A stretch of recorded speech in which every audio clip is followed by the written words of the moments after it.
locust. There's a grove of black locust. That thing is like 4 feet across at the base.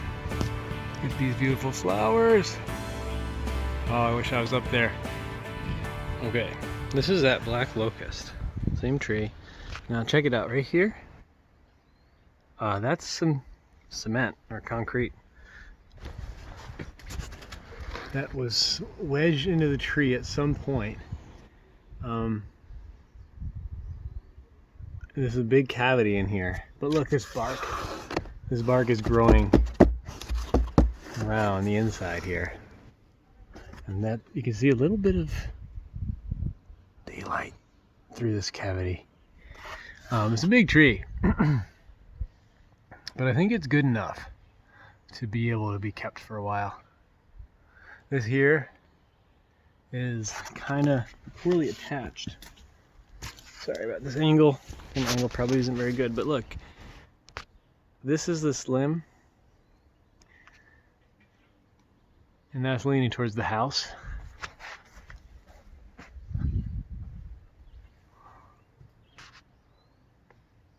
My first thought was to remove this whole thing, but then I started picturing, where's my final cut gonna land? And look down in here. This sort of tree dirt is falling out from here. Very common in any cavity of a tree, but the homeowner thinks it's more than it used to be. That's just loose bark. It's kind of some dead material. But this piece here seems to be feeding this whole stem leaning towards their house. But that may also be either it's a totally separate tree, essentially underground. It may have a separate root system. I doubt it, but I can't really tell. I'm erring on the side that maybe that tree is somehow helping the bigger side of the tree. They're working together. So I would have maybe removed this, or just simply reduced the weight on it so it's less likely to fall on the house. But you know, even if I reduce the weight, I would probably still want to put in a cable to hold this together. So I'm going to cable it without reducing the weight. I know that the cable will be more than strong enough to hold this up. Okay, this one's already testing my skills for sure. This tree is not letting me put my rope into it. I can tell this tree's gonna really make me work. See, that rope doesn't even want to come back down. All right, we're gonna have to really put everything we got into this one. Still throwing at this thing. I'm trying to get my rope right there in that crotch. That's what I want. And I'm gonna keep trying till I get it. I know I can do it, but I've been throwing for a long time. I've been throwing for like an hour almost. I know that there's lower things I could shoot at, but it doesn't necessarily mean it's easier or better. That's what I want. Not really in a rush. It's the only tree I'm working on today, so I'm holding out for a good throw.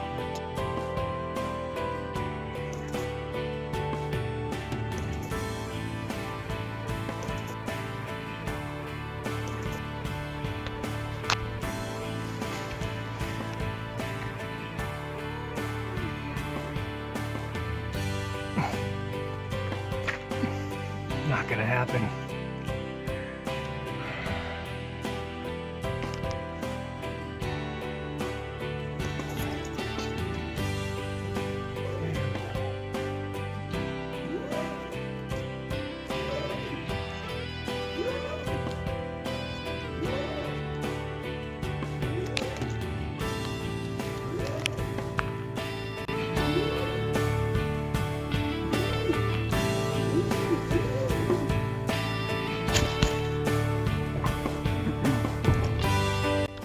It's noontime, and I've got my rope in the tree.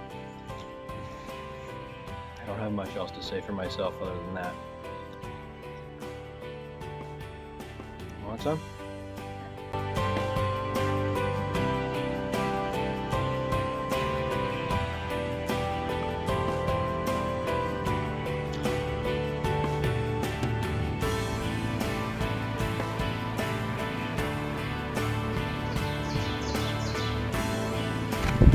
Alright, so I didn't film anything up higher than this just because I felt like I really needed to focus. Up there, I got 2 ropes going. Because I'm a coward.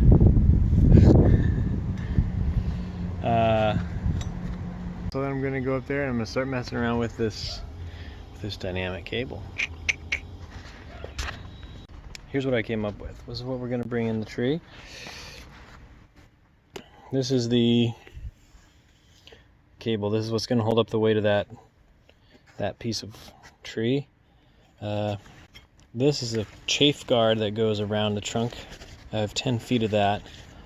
I need to be able to cut this. I need to be able to cut this. So I have scissors. I have a knife as well. In case I got Scotch tape, oddly enough. And this is actually my fid that I'm going to use. This is copper wire. I mean, they don't teach you this at the academy, folks. One end is longer, that's on purpose. So that when I need to use it,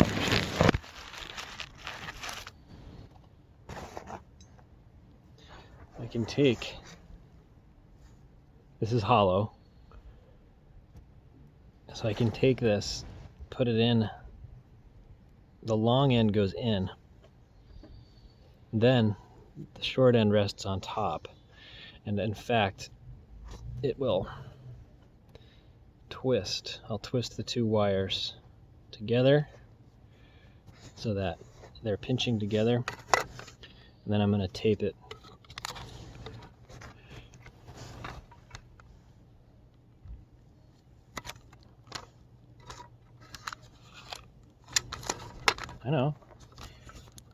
I know it's not up to code, but you know what? It works.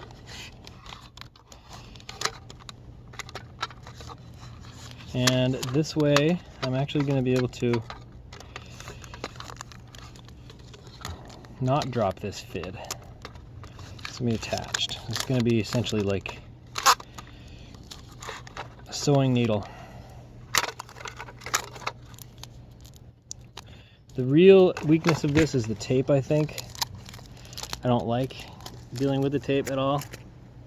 But I think if it was like a little bit more of a nicer tape to use, that wouldn't get so messed up, twisted. Like if I had electrical tape on hand, let me tell you, that'd probably be pretty nice. That's not bad, right guys? It's not bad. This will go through. And I even took a flat file. I bent this as far as I possibly could with pliers. And then I took a flat file and made it smooth around the edges. Stupid beards in focus. Okay. That's on there good, folks. So I got my fid, I've got my cable, chafe guard, tape, scissors. Should be everything I need. Taking this back, prepare to haul it up.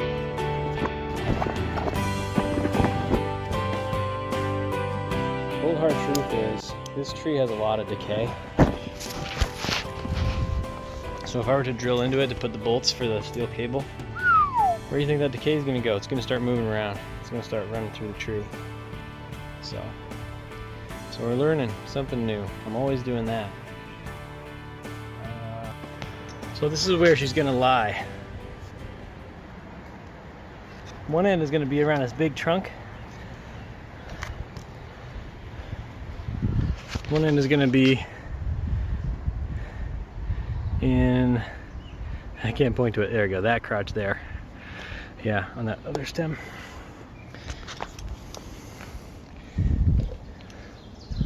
gonna be kind of high, but with these cables, you got to find a crotch to work with. You're not bolting into the open stem, so I think I'd rather err on have it be on the side of too high rather than too low, because it's gonna grow. So hey, what can I say? I'm gonna leave that end where it is, cut this end about here. All right, this is hard enough to do without filming it, but here we go. I'm reaching for the scissors.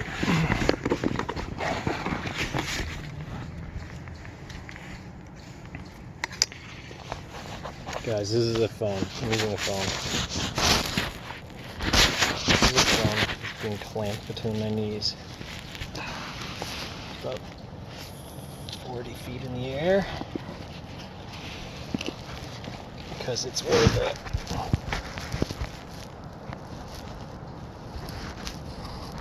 Oh yeah, we're getting a good cut. These scissors rule.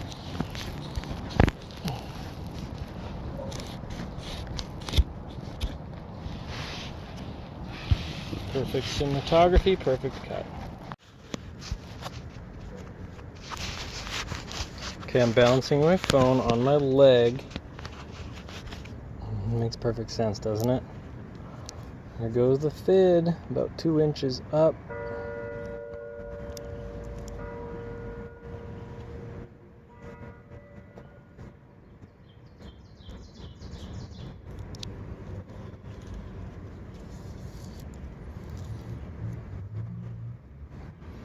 Try and twist it in the same direction as the twist of the tape, just to help it go through.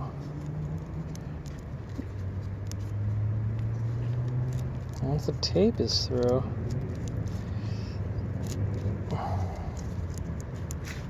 I'm pretty much made in the shade.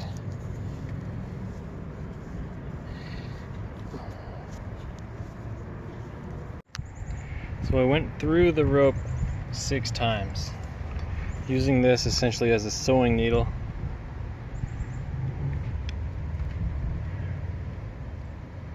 Feels pretty good. It's actually easy to get this fid through there. I thought it would be quite a bit harder. This rope is really slippery and wants to spread out. So we got the rest of it in there. Okay, so now here comes the really cool part.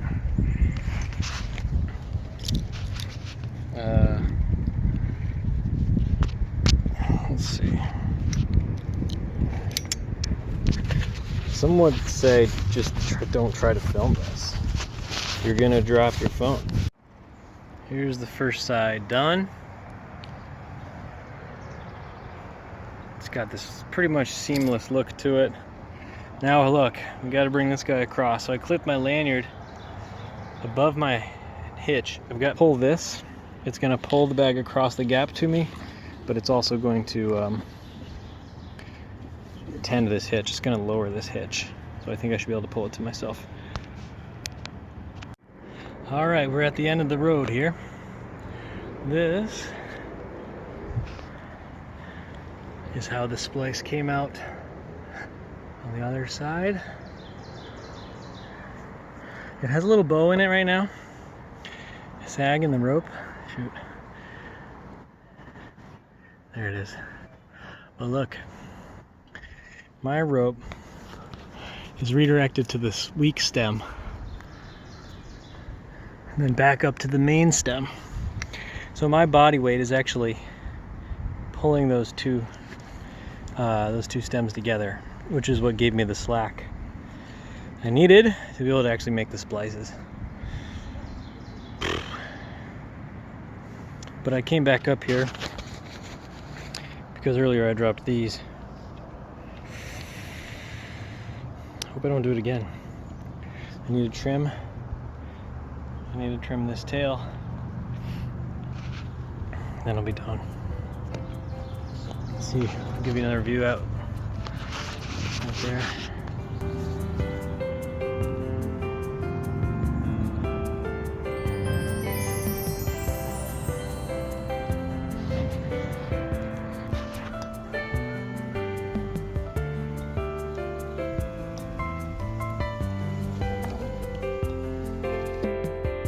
right, finished product.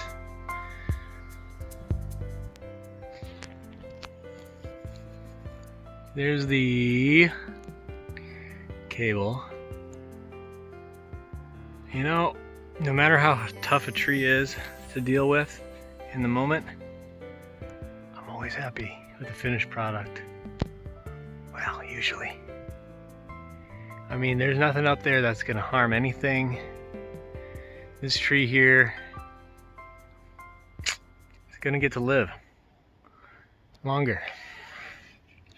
It's really important to maintain older trees that we've got, because that tree there is gonna, you know, I guess sequestration is not the right word anymore, but that's gonna suck up more CO2 in a year